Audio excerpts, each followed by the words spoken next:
নমস্কাৰ আপোনালোকে চাই আছে ক্ৰিকেট গুৰু আছাম ইউটিউব চেনেল। ক্ৰিকেট বিশ্বকাপ 2027লৈ এবছৰতকৈ অধিক সময় বাকী আছে।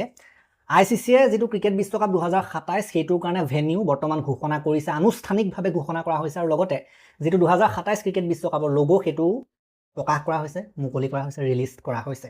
সো যিটো লোগো সেইটো প্ৰথমতে আপোনালোকে চাই লওক। এইটো লোগো সাধাৰণতে এইবাৰৰ 2027 চনৰ ক্ৰিকেট বিশ্বকাপৰ কাৰণে মুকলি কৰা হৈছে। যিটো লোগোত সাউথ আফ্ৰিকাৰ যিবিলাক সাংস্কৃতিক গুণাগুণ ইয়াত আপোনালোকে দেখিবলৈ পাব, তেওঁলোকৰ যিবিলাক জাতীয় ৰং সেইবিলাকৰ সমাহাৰ ইয়াত আপোনালোকে দেখিবলৈ পাব আফ্ৰিকাৰ। গতিকে এইটো ইভেণ্ট হৈ গ'ল। ক্ৰিকেট বিশ্বকাপৰ ট্ৰফি মুকলি কৰা হ'ল, লোগোটো আপোনালোকক মই দেখুৱালোঁ।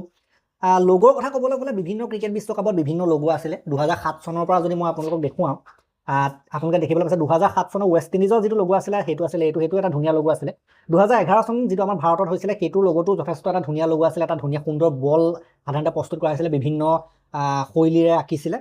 দেন 2015 যিটো অষ্ট্ৰেলিয়া নিউজিলেণ্ডৰ হোৱা ক্ৰিকেট বিশ্বকাপ, এটা বেটাৰৰ সাধাৰণতে এটা প্ৰতিচ্ছবি তাত বনোৱা হৈছিলে, সেইটো এটা ধুনীয়া লোগো আছিলে। 2019 আৰু 2023 যিকেইটা লোগো সেইকেইটা প্ৰায় একেই আছিলে, কিন্তু 2023 অকণমান বেছিকৈ অকণমান গুলপীয়া ৰংটো দিয়া হৈছিলে তাত। আৰু 2027 যিটো লোগো সেইটো হৈছে এইটো, আৰু ভাল বুলি ক'ব লাগিব, লোগোটো ইম্প্ৰেছিভ, যথেষ্ট ধুনীয়া লাগিছে, বেয়া বুলি ক'ব নোৱাৰি। বাকীবিলাকতো ঠিকে আছে। প্ৰত্যেকটো বিশ্বকাপৰ যিবিলাক লোগো আছে আমি তুলনা নকৰোঁ, প্ৰত্যেকটো বিশ্বকাপৰে বেলেগ বেলেগ সাধাৰণতে এটা ফ্লেভাৰ থাকে, আৰু 2027 যিটো আমি দেখিছোঁ লোগো বেয়া লগা নাই, ভালেই লাগিছে বুলি ক'ম। এতিয়া আহিলোঁ যিবিলাক ভেনিউ ক'ত হ'ব। 3খন দেশত যিহেতুকে হ'ব, সাউথ আফ্ৰিকা মেইন হোষ্ট, তাৰ লগতে জিম্বাবুৱে আৰু লগতে নামিবিয়া। কোনকেইখন ষ্টেডিয়ামক দিয়া হৈছে, সাউথ আফ্ৰিকাৰে বেছি ষ্টেডিয়াম আছে তাত।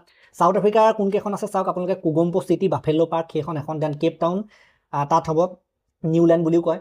জোহান্সবাৰ্গ যিখন ৱেণ্ডৰেছ ষ্টেডিয়াম তাত হ'ব, দেন চেঞ্চুৰিয়ানত হ'ব, দেন চেণ্ট জৰ্জ পাৰ্ক আছে, দেন তাত আছে ব্লুমফণ্টেইন আছে, দেন ডাৰবেন আছে, দেন পাৰ্ল আছে। এইকেইটা হৈছে সাউথ আফ্ৰিকা ষ্টেডিয়াম। সৰ্বমুঠ 8টা ষ্টেডিয়ামত সাউথ আফ্ৰিকাই হোষ্ট কৰিব ক্ৰিকেট বিশ্বকাপ, আৰু সাউথ আফ্ৰিকাই সৰ্বাধিক মেটচ সাধাৰণতে হোষ্ট কৰিব। তাৰপাছত জিম্বাবুৱে 3খন ষ্টেডিয়ামত হ'ব, বুলাৱায়ো, হাৰাৰে আৰু ভিক্টৰিয়া ফলছ। এই 3খন গ্ৰাউণ্ডত হ'ব সাধাৰণতে জিম্বাবুৱেৰ যিবিলাক জিম্বাবুৱেত হ'ব খেল। আৰু নামিবিয়াৰ এখনেই ষ্টেডিয়াম দিয়া হৈছে, উইণ্ডহক নামিবিয়া ক্ৰিকেট গ্ৰাউণ্ড, তাতে হ'ব। নামিবিয়াত সাধাৰণতে সেইটো কাৰণে নামিবিয়া সাধাৰণতে এছ'চিয়েট কাণ্ট্ৰি, তেওঁলোকক ডাইৰেক্ট কোৱালিফিকেশ্যন দিয়া নাই।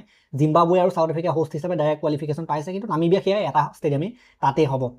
গতিকে এইখিনি হৈছে ষ্টেডিয়াম, আৰু আমি আলোচনা কৰিলোঁ লোগোটোৰ কথা, আলোচনা কৰিলোঁ। ষ্টেডিয়াম ইমানে আছিলে, এইটো আৰু ইয়াত বিশেষ ডিটেইল নাই ষ্টেডিয়ামখিনি, আৰু লগতে লোগোৰ কথা আমি আলোচনা কৰিলোঁ। নেক্সট ভিডিঅ'ত আমি আৰু বেলেগ কিবা কিবি আলোচনা কৰিম। তেতিয়ালৈকে এই ভিডিঅ'টো মই ইমানটা সমাপ্ত কৰিলোঁ। ভাল লাগিলে যদি লাইক কৰিব, শ্বেয়াৰ কৰিব, চেনেলটো নতুনকৈ আহিছে যদি ছাবস্ক্ৰাইব কৰি ঘণ্টাটো দবাই থৈ যাবলৈ নাপাৰিব। তেতিয়ালৈকে আৰু এটা নতুন ভিডিঅ' লৈ অনাৰ প্ৰতিশ্ৰুতিৰে মই বিদায় মাগিছোঁ। ধন্যবাদ।